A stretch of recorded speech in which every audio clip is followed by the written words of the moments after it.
আসসালামু আলাইকুম। আজ এসেছি যমুনা পাড়ে ঘুরতে, যে পিছনে যমুনা নদী সিরাজগঞ্জে। তো ভাবলাম একটা ইন্টারেস্টিং জিনিস শেয়ার করি। আমাদের ব্রেস্টের লোবুলার কার্সিনোমা অফ ব্রেস্ট যেটা বলি আমরা, এটাতে দেখা যায় যে ক্যান্সার সেলগুলো সিঙ্গেল ফাইল প্যাটার্নে স্প্রেড করে, একটার পর একটা লিনিয়ার একটা প্যাটার্ন, যেটাকে আমরা বলি ইন্ডিয়ান ফাইল প্যাটার্ন। তো ইন্ডিয়ান ফাইল প্যাটার্নটা কি? অনেকেই ধারণা এটার সাথে ইন্ডিয়ান আর্মির কোনো সম্পর্ক আছে। না, ব্যাপারটা সেরকম কিছু নয়। এর সাথে ইন্ডিয়ান আর্মির কোনো সম্পর্ক নেই। যেটা আছে সেটা হচ্ছে রেড ইন্ডিয়ানদের সাথে। আমেরিকান যারা নেটিভ আদিবাসী যারা, তারা রেড ইন্ডিয়ান, তারা যখন শত্রু সৈন্য এলাকা পার হতো তখন একজনের পিছনে আরেকজন হেঁটে দিত। ঠিক একজন যেখানে ফুট স্টেপ দিত, তারপরের জন্য সেখানে ফুট স্টেপ দিত। যার কারণে মনে হতো অনেকেই হেঁটে গেলেও মনে হতো মাত্র একজন হেঁটে গেছে।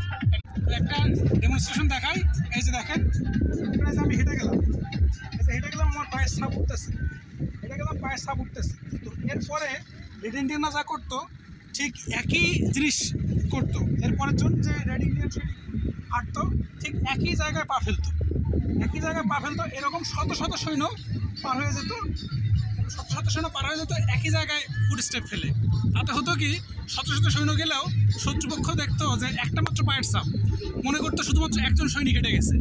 তো এই যে প্যাটার্নটা, এটা Indian file pattern, red Indian থেকে আসছে আসলে। এটা একের পর এক যাচ্ছে, এটা লিনিয়ার প্যাটার্নে এই লোবুলার কার্সিনোমা ব্রেস্টের ক্যান্সার সেলগুলো এভাবে স্প্রেড করে, এই জন্য এটাকে বলা হয় Indian file pattern. Thank you.